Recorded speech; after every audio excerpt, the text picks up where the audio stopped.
first and foremost, we are here to stand with the people of Turkey and Syria in the wake of this devastating earthquake. I just had a chance to fly over Hatay to see some of the devastation, and it's really hard to put it into words. You see buildings still standing, and then buildings collapse, roofs destroyed, and right next to it, something that's still standing. But it gives you some sense of the scale of this. We've had tens of thousands of deaths, tens of millions of people affected by this earthquake. And of course, we still don't know the full extent of it.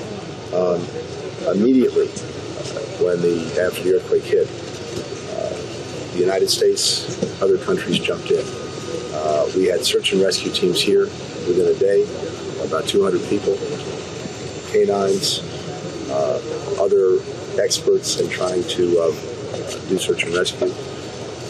We've had about $85 million worth of assistance poured in immediately for housing, water, food, medicine, and clothing. All that in the immediate days following the earthquake. Today I can announce that we will be putting in another $100 million to assist those who are so desperately in need. We've drawn that from the Emergency Refugee and Migration Fund as well as from the Humanitarian Assistance Fund that the State Department and USAID have, and that will be moving soon. At the same time, we are working in very close collaboration with our Turkish colleagues, both to understand all of the needs and to find ways to deliver on them. This could not be done without the extraordinary work and collaboration of so many parts of the U.S. government, but starting with the United States military, which as always has jumped in a remarkable way. Our colleagues have flown something like 150 sorties. They've gotten helicopters out over hard-to-reach areas. 24 million pounds of assistance is coming through this place, and as you can see, it's moving right onto the trucks behind me, and it will move in to people who need it. But also, USAID, as always, responding so quickly and so effectively. The State Department, our mission here in Turkey, all of them coming together in collaboration with our Turkish partners to try to help people. This is going to be a long-term effort. The search and rescue, unfortunately, is coming to an end. The recovery operation is on. And then there'll be a massive rebuilding effort. When you see the extent of the damage, the number of buildings, the number of apartments, the number of homes that have been destroyed, it's going to take a massive effort to rebuild. But we're committed to supporting Turkey in that effort. Many countries around the world are doing the same. There's tremendous solidarity and tremendous determination to see this through. The most important thing right now is to get assistance to people who need it, to get them through the winter, and to get them back on their feet. But simply put, the United States is here. We stand strongly with the people of Turkey and the people of Syria through our NGO implementing partners, and we'll stick with it until we all get the job done. Leon, go ahead. Yeah, Mr. Secretary, you mentioned the long-term recovery, of course, because the search and rescue is coming to an end, sadly. The Secretary General of the UN requested $1 billion in funding for long-term assistance also. What will the United States do more? What more can you do on that front? And secondly, if I may, since you arrived today in Turkey and tomorrow you have meetings with Turkish authorities, what are your expectations for those meetings and your meeting with the President Erdogan? Thanks, Leon. Yeah. The UN has put out a very important and urgent appeal, as you said, for $1 billion.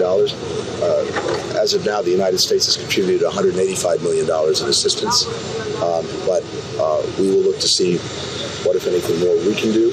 Other countries are stepping up and stepping in, but it is very urgent that this appeal get funded, and we'll certainly encourage others to do that, even as we look at what additional resources we may be able to provide. But as I said, just today, we're announcing an additional $100 million for this effort.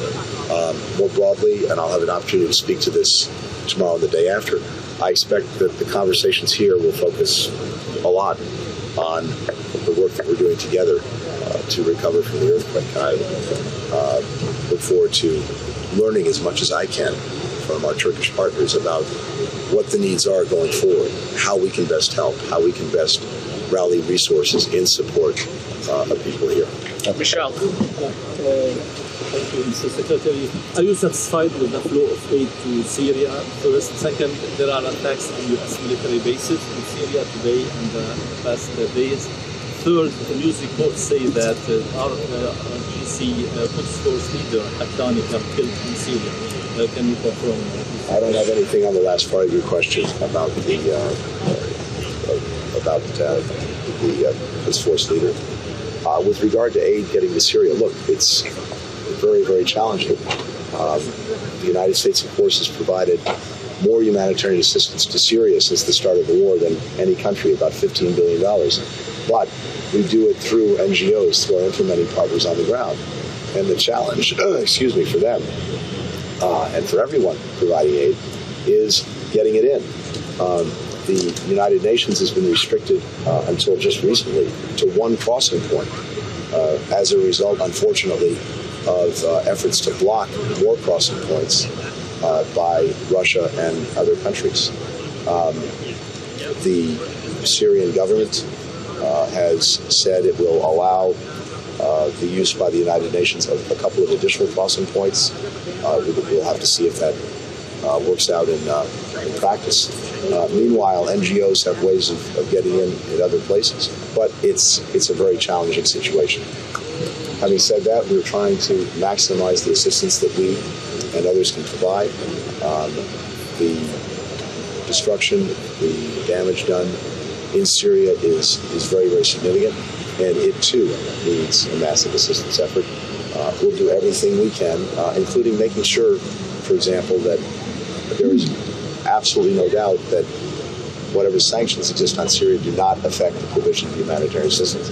They never have, but we're going to make sure that we clear up any doubts about that, so that anyone who's able to can make sure they're helping out and getting the aid to the folks who need it in Syria. Thank you, President. Thank you. One more. Thank you.